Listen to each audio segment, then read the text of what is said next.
Hey everybody! How's it going? Yeah? I like being on the floor so much better for these nights, but we're going to record for all the folks who are at work and have the flu, because as we know, that is rampant. So I'm on the platform today, which is awkward. It's not awkward, I'm here all the time, but it's awkward because I feel like we're just like family talking today. Welcome to team night. Is it, echoing? Is it, have you gotten to talk to somebody you haven't seen in a while? Like, these are my favorite, to be in one room. Like, I know we will never, in the history of ever, have everybody in one room, but this is as close as we ever get, you know? And so it's exciting to me. It's exciting to me. I love it. Okay, well, welcome to team night. This is one of my favorite nights. If you've not been here for ever, welcome. Is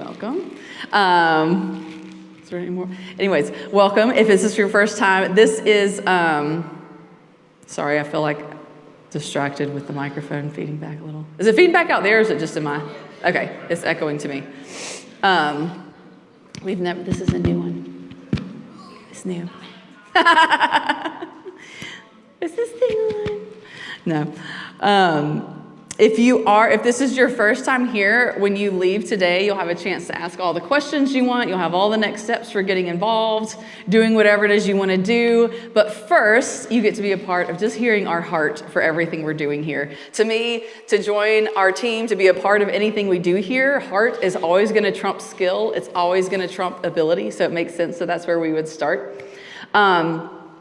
And tonight, I want to focus on one aspect of why we do what we do. Because there's a lot of them, right? There's a lot of reasons. Some of them are going to be personal reasons. Some of them are the heartbeat of the church. Some of them are just straight up out of the Word of God, like why we would all give our time and our effort to do what it is we do here. But we're going to focus on one. But I want to hear from some of y'all just like, holler it out. Why do you do what you do here? Come on, y'all ain't shy. Like, y'all are shy on no moment ever. Rehearsing for heaven. I love that. What? The glory of the Lord. Glory of the Lord. Who else? Look, there's no wrong answer, because this is personal, or it's like, whatever. Fulfill a calling. Is that what you said? Mm-hmm. Using your talents for what they're made for. I like that. I like your hair today. Pretty rad. Who else? For serving others? Healing through serving. Oh, yeah, that's good. That's good. Calling and community. That's good.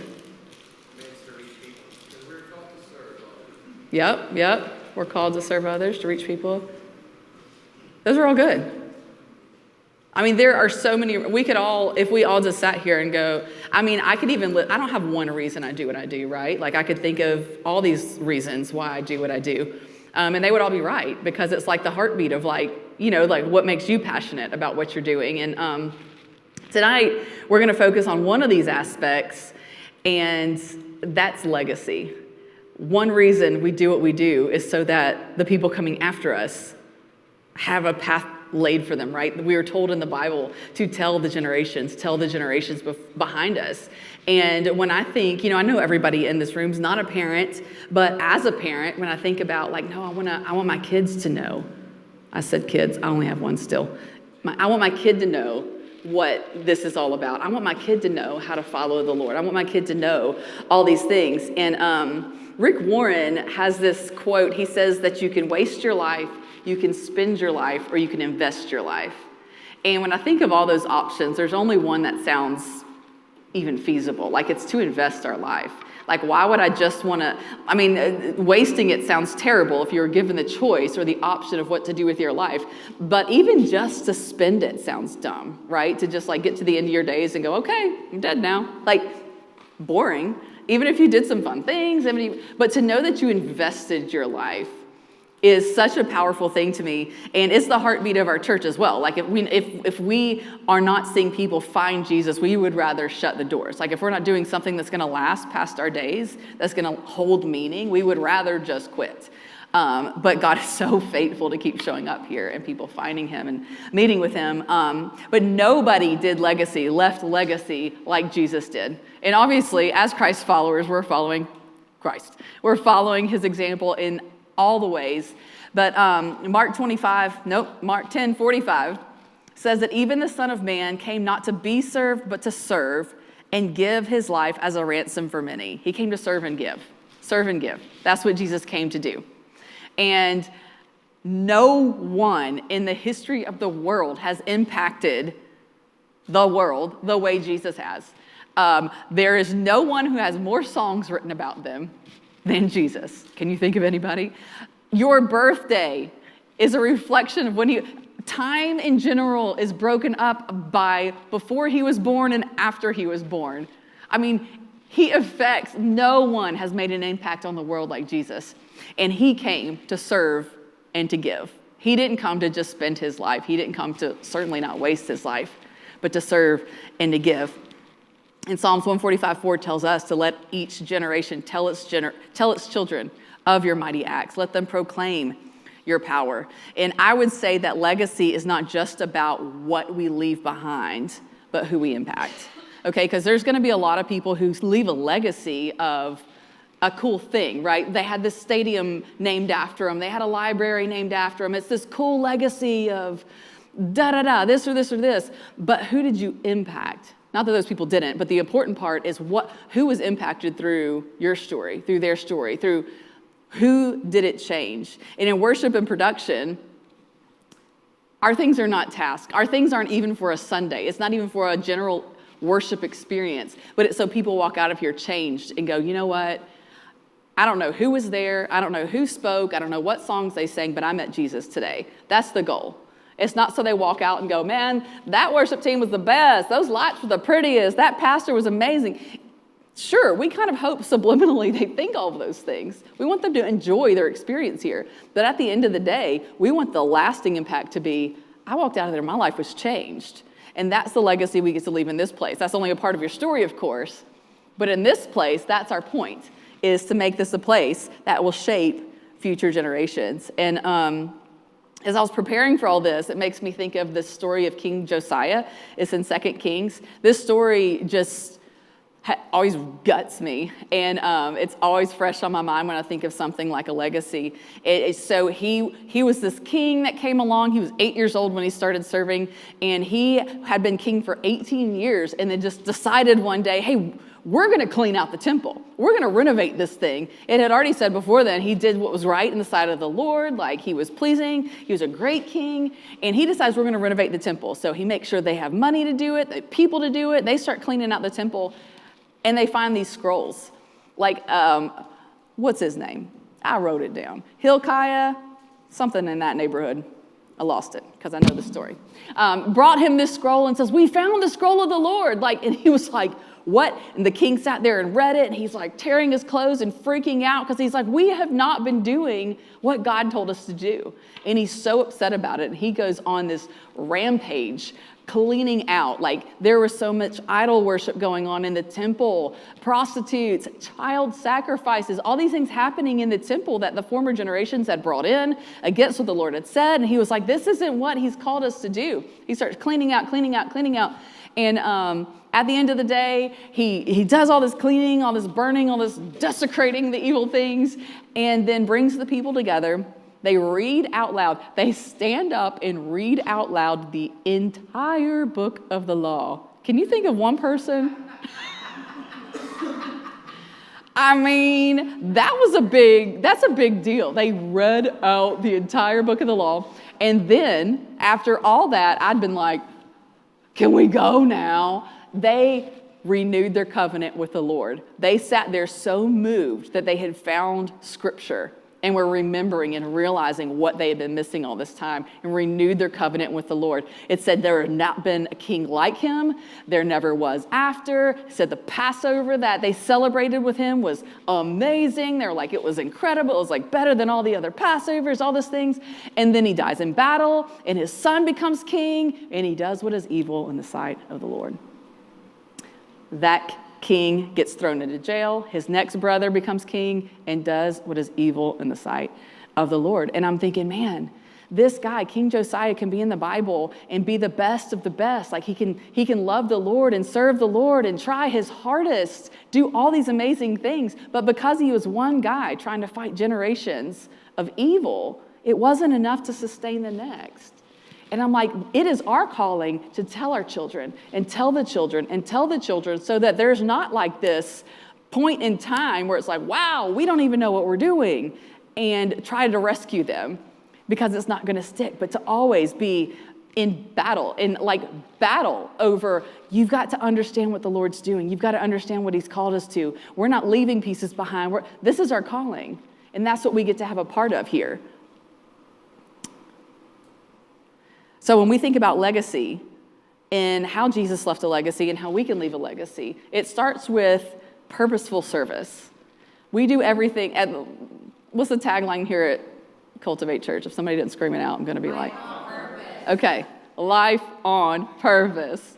Woo! I was going to be so embarrassed for all y'all if nobody said it. Life on purpose. We want to do everything with purpose. And that's just realizing that a trip to the grocery store could have purpose, like smiling at somebody, maybe it could be that small. But service on purpose is part of what we do together in this room, in Columbiana, in wherever it is we're serving. When we gather to do what we're called to do here, it's service on purpose. Because what did Jesus come to do? It's to serve and to give. Colossians 3:23 and 24 says, whatever you do, work heartily, as for the Lord and not for men, knowing that from the Lord you will receive an inheritance as a reward. It's not about performance, but it's about leading people into God's presence. That's why we do what we do. Our reward is from the Lord and not from anything that we'll experience here. That's why heart, to me, always trumps skill. It will always trump skill. If someone loves the church, if someone loves to worship, if someone's passionate about people finding Jesus, you know what? I'm going to let them be flat a whole lot more than I'm going to let somebody who's got an attitude and they're just here because they think they're so good and this is their whatever. I'm going to let them miss a lot more cues on the screens. I'm going to let them have a lot more boring lights than Becca's. Becca's just the queen of beautiful lights. Anyways. Because the heart is always going to win out. And you know, at the end of the day, if someone is up here and worshiping their heart out, for example, this is the same for anything. If somebody is serving in any area, worshiping their heart out, and everything goes wrong, the Lord's going to do what the Lord's going to do, because it doesn't have anything to do with us. And it does have to do with the heart, because of somebody who didn't prepare and walked in like hoity-toity, like, I just got this, we fine, and everything goes wrong. Everybody going to know everything just went wrong, because it's a heart issue, okay? It always comes down to the heart. A legacy of faithfulness means serving with excellence, knowing it impacts people beyond what we see. And that's a big deal when we serve the way we serve in this room. Especially, look, if you're in the booth, you get the benefit of seeing the back of people's heads. The back of their heads are much more friendly than the front. Oftentimes. It's a struggle, right? It's a struggle sometimes to see faces. Sometimes you get in a room and you're like, everybody's with us. This is amazing. Those are the days we leave sweaty and like awesome and everything was amazing. But most of the time, people have come because it's time to come. And it's what we do on maybe a Sunday, or maybe we're here for CR and that's what Fridays look like. And who are we kidding? They get with it on Fridays. But, you know, sometimes people are here just because you're here. And then sometimes people are here because they're guests and they're trying to figure this thing out. And sometimes you're here for all these different reasons. And maybe it's not because they worship the whole way to church and they're gung-ho ready to go. It's not a night of worship where people have been preparing all day like, oh my gosh, we're about to worship with all these songs and it's going to be with all my people. And it's not that. It's Sunday morning where people were like, we're about to be late. Where's my coffee? Get the kids. And so sometimes they walk in and their faces are like, and we have the challenge of going, you know what? I don't know what's happening inside of them. I have no idea what's happening inside of them. But what I can control is what's happening inside and outside of me. And so we get the challenge of giving more than we're receiving, and that could be difficult, right? I'll never forget the first tangible way I learned this lesson was when I recorded announcements for the first time. Has anybody else in here been on the announcements, like recorded announcements?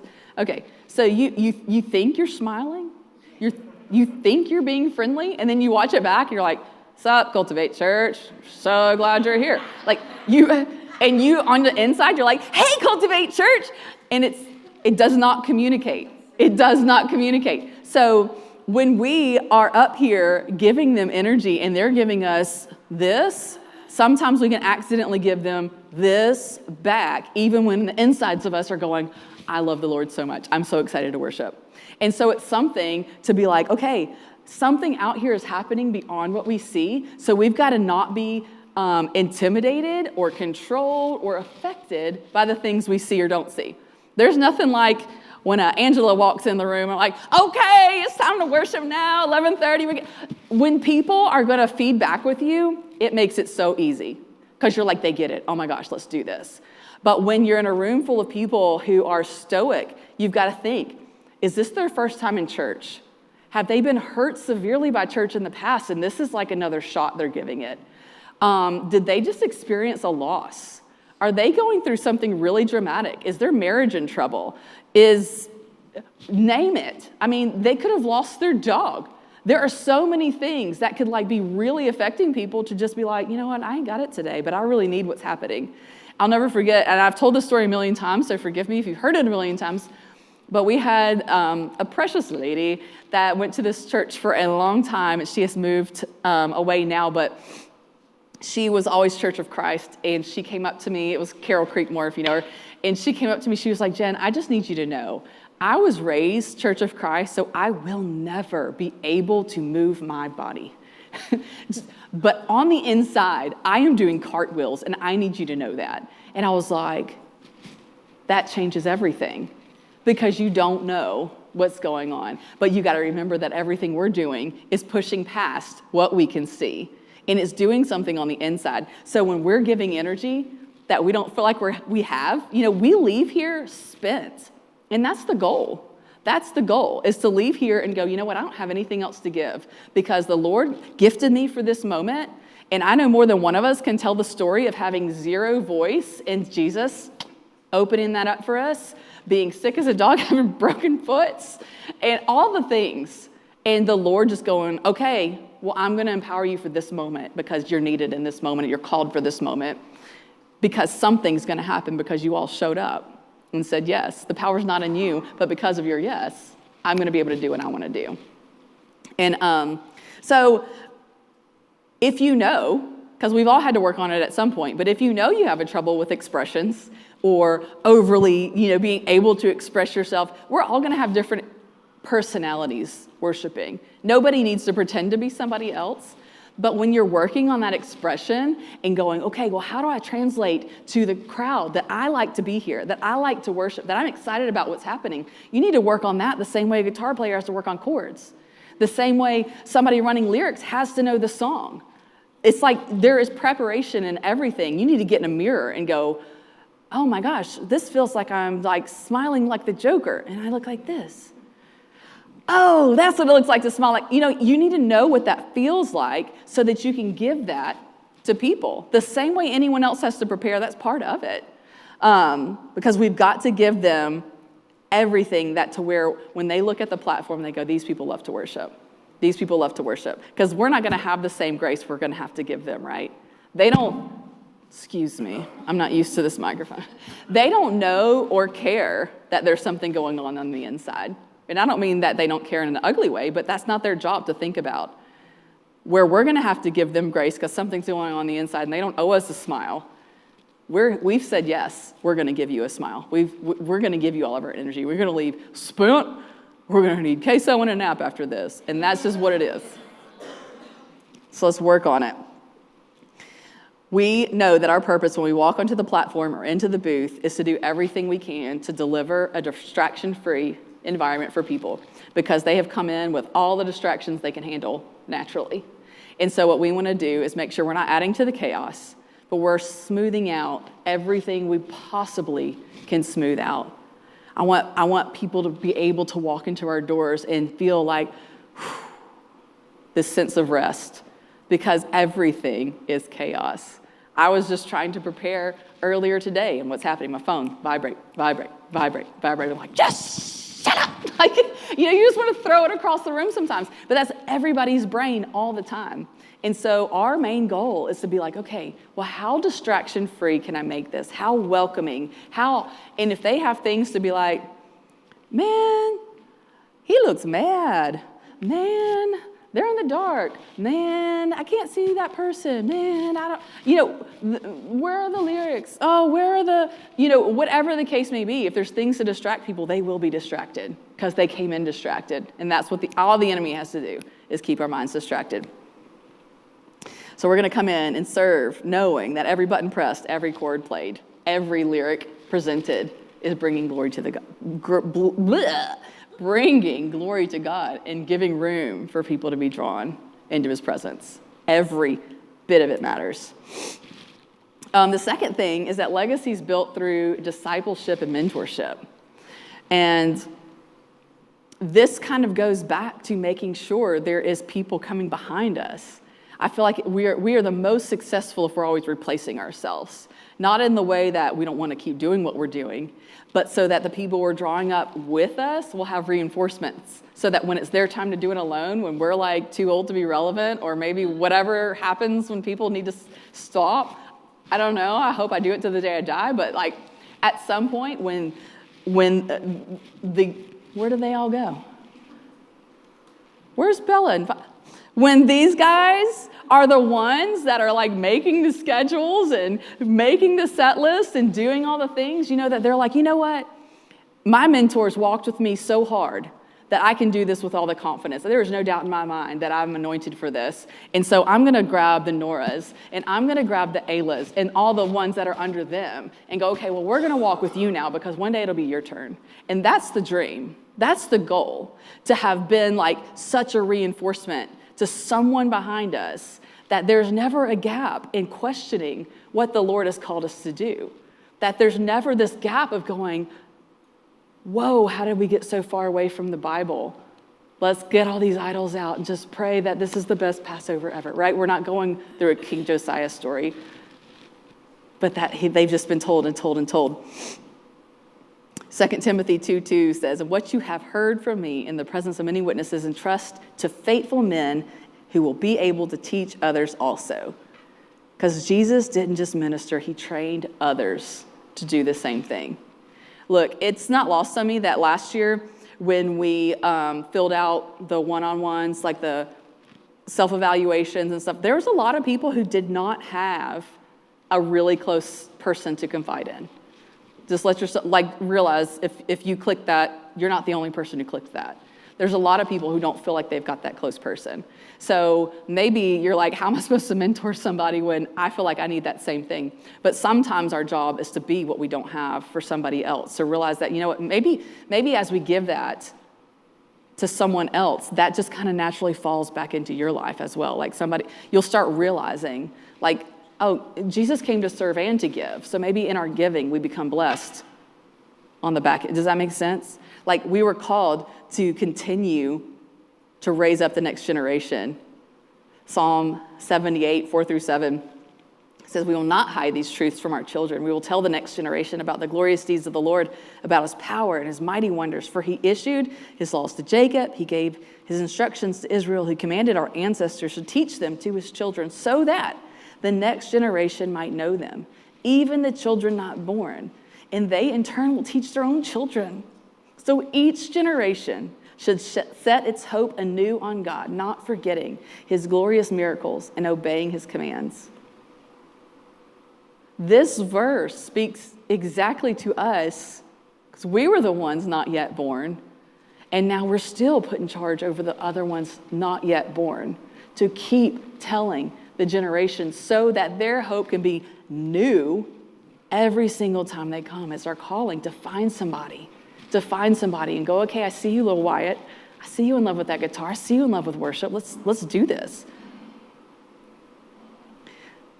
Our goal is not just to feel good about finding a spot to serve and to fill some task on a Sunday, on a Wednesday, on a Friday, wherever it is we're serving. Filling the task is not the important part, but the success is, like I said before, when we can replace ourselves. When we can replace ourselves, always find that next generation. Who can we come alongside of? This is something worth praying about because that's what Jesus did. Who is in my line of sight? Who is beside me that I've got something to offer? Because I know imposter syndrome is probably sitting on everybody right now going, mentor them in what? Like, I get that. I get that feeling. But the truth is we've all got something to offer.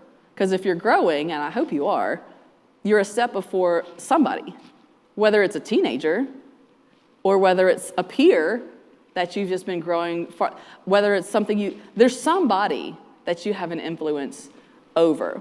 And what Jesus did before he picked out his 12 disciples, in Luke 6, 12 and 13, it says, these days he went out to the mountain to pray.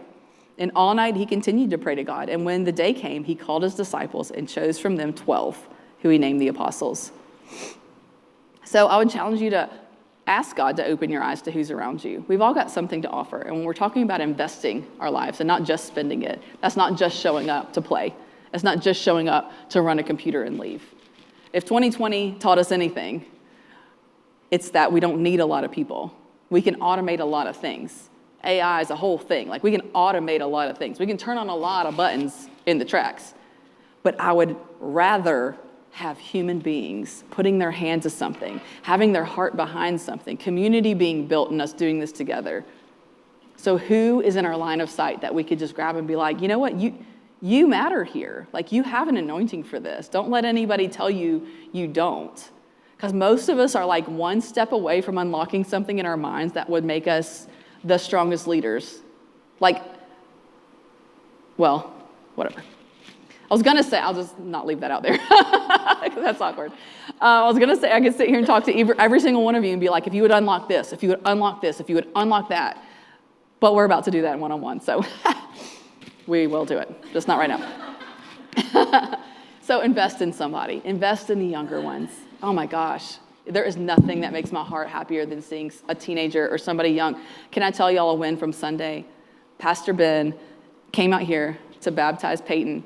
And when he got back to kids' church, 3 children had already led the group in worship, were starting the Bible lesson and handing out goldfish when he got back there. That's y'all's kids. That's our kids, man. They were already handling the thing because they've been taught the importance of serving and leading and loving other people. And I mean, my heart is still like, it's happening. Like, that's a big deal. Even the young ones. It was Jack. Who knows Jack? Jack. He was leading people in his room, in A2, I guess. Yeah, that's what. In the blue room, he was leading younger ones through their lesson because he was taught that by the examples above him. Invest in somebody. And the last thing is that legacy leaves a spiritual impact beyond the platform. Matthew 5:16 says, let your light shine before others so they may see your good works and give glory to your Father who is in heaven. True legacy isn't just technical or musical excellence, but it's the spiritual foundations that we leave behind. It's the spiritual foundations that we're building in people every single time they walk into this building. Sometimes it's like this slow process, and you're like, are you finally getting it? Do you understand who we're singing about? Like, do you understand what's happening here? But that's the legacy of letting it go beyond the platform, but then when we have these conversations in the lobby, and they're like, oh my God, you sounded so good. Oh, Becca, the lights are so pretty. Oh my gosh. Da, da, da. And we're like, well, awesome. Did you hear those lyrics? Did you fall in love with that song today? Wasn't that song great? Some gifted songwriter just like gave us this prayer to pray over mute. It was incredible. You know, like somehow we get the opportunity to just see these conversations, and while we all freeze up and go, this is so awkward, we could be like, well, let's point it to the Father and say, you know why you felt that? It's because God was using all these people who constructed this atmosphere to give you a place to praise, to give you a place to worship. Because making Making a cool morning for like a Christian social club is not very interesting to me at all, because this is a lot of work, and I would rather sleep in if that's all there is to it, right? If we're just coming to church, making this happen, people enjoying the day, and then moving along. I would rather sleep in and do that at the gym, like realistically. But what we do here is so different. But we've all got to dig in to make that happen and to make that important part of what it is we're doing, to make it a place where life change is an intentional environment where life change can happen. And that interests me a whole heck of a lot. I will do that till the day I die. When we serve with the right heart, our legacy extends to eternity. It's about serving with purpose, raising up others, leaving a spiritual impact. It's kingdom work. Oh, it's so good. So think tonight about like what will you leave behind? What will you leave behind? Because at the end of the day, I don't really care what people say about me, like when I'm dead. Like when you think about, well, how are they going to be like, this is how we remember Jen? I mean, I do care, but I really want to get to the end and God say, well done, well done. You honored me with what I gave you. You didn't waste it. You didn't even just spend it, but you invested it into other people. And it became bigger and meant a lot more, and thank you. Let's go celebrate together. That's what I really want to hear. So, but what are you going to leave behind? How are we going to inspire the next generations to serve the Lord, to love the Lord? Did everybody get a journal when they walked in? Did anybody not? Okay, just walk of shame, go get a journal. I'll wait. We're going to do something, and you're going to need it. We're going to take just a couple of minutes to think through some questions. And I'm going to play 2 songs, so you'll know that you're not here for an indefinite amount of times. It's 2 songs, because I hate not knowing an ending of something.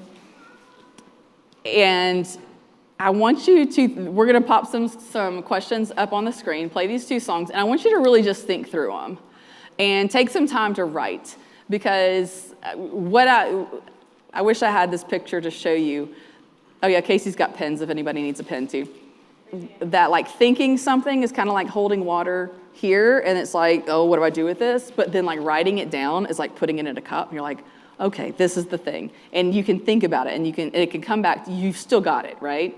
And so that's what I want us to do tonight, is like with this thought of legacy and leaving an impact and investing what we're doing into the next generation while it's fresh on our mind. I want us to think through a couple of questions and just spend some time and actually write some stuff down, because that's the way it sticks with you. And like I said, it's just two songs worth of time. And yeah, think through having a big picture mindset and not wasting our life.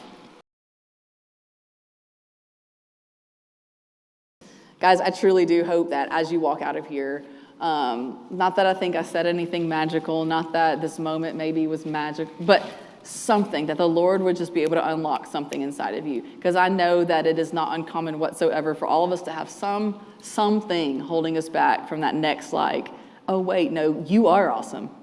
And so let's figure out what that is. Like, let's let this sit in our minds and sit in our spirits and allow the Lord to just do some work. Do some cleaning out, do some breaking away, because there are so many of us that you're looking at someone else, admiring something about them, but it's already there in you, and something's just got to be let go of. Don't know why I felt like that needed to be a tangent, but I feel it in this room. There's just stuff that needs to be broken off to where you can really walk into who you're supposed to be tonight. So let's let that sit in our minds and our hearts. Thank you guys so much for being a part of tonight. I love getting to see so many faces in one room. One day, we'll get everybody in one room at one time, and it'll be magical.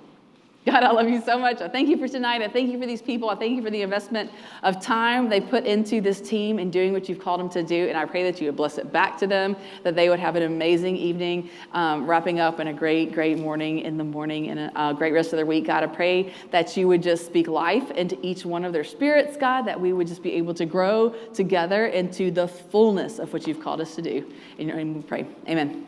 Y'all go have a great night.